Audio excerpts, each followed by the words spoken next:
আসসালামাইকুম। দুপুরে লাঞ্চের ভিডিও নিয়ে চলে আসলাম। তো আজকে লাঞ্চের মেনুতে কি আছে? আজ হচ্ছে গরুর মাংসের বিরিয়ানি, ওরস বিরিয়ানি, হচ্ছে মুরগির রোস্ট।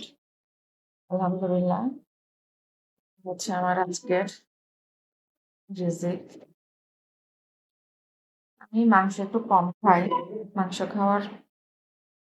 কম খাওয়ার চেষ্টা করি। মাছটাই বেশি খাই।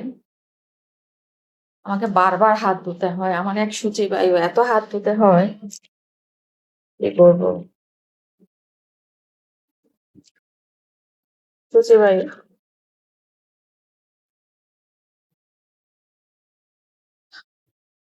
সপ্তাহে ১-২ দিন মাংসটা খাই।